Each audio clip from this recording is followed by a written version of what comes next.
খোয়াইয়ে CPIM অফিসে দুষ্কৃতিকারীদের হামলা, অভিযুক্তদের গ্রেপ্তারের দাবিতে থানায় অভিযোগ দায়ের। খোয়াই শহরের সুভাষ পার্ক এলাকায় সিপিআইএম এর আঞ্চলিক অফিসে দুষ্কৃতিকারীদের হামলার অভিযোগে চাঞ্চল্য ছড়িয়েছে।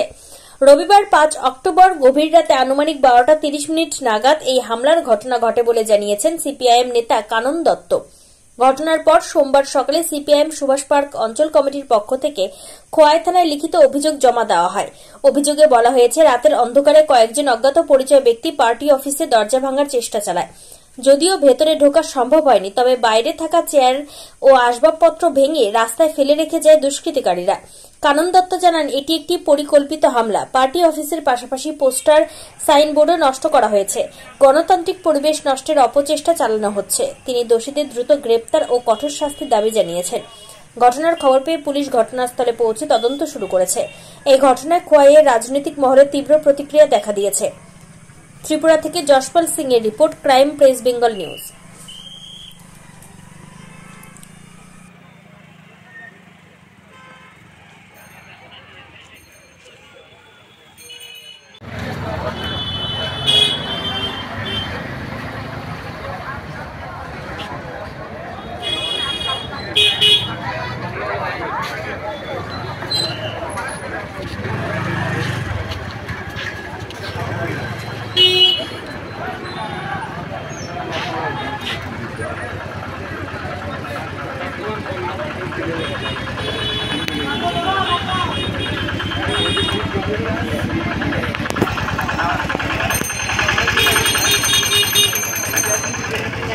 ভারতের কমিউনিস্ট পার্টির মার্ক্সবাদী খোয়াই মহকুমা কমিটির পক্ষে খোয়াই ভারপ্রাপ্ত ইনচার্জের কাছে এসেছি।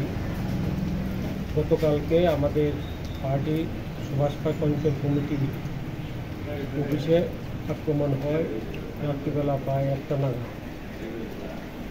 কে বা কারা করেছে আমরা জানি না, তবে বিজেপি দলের দুর্বৃত্তরা এই ঘটনাগুলি ঘটিয়েছে। তার প্রতিবাদে আমরা সকালবেলা খবর পাই, রাত্রিতে আমরা খবর পাই, সকালবেলা আমরা আসার পর আমরা পিএসকে জানাই। এখানকার পিএসের ভারপ্রাপ্ত অফিসার ওনারা যান, গিয়ে দেখে আসেন এবং এই সময়ে আমরা আমাদের পার্টির পক্ষ থেকে আমরা একটা এজাহার দিয়েছি যে ঘটনা আমরা নিন্দা করি এবং এই ঘটনাটা সুষ্ঠু তদন্ত করে যারা দোষী তাদেরকে গ্রেপ্তার করার জন্য।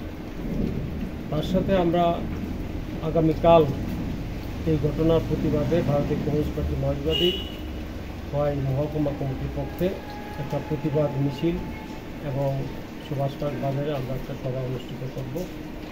তারও আমরা একটা পারমিশন চেয়েছি খোয়াই পিএসের কাছে।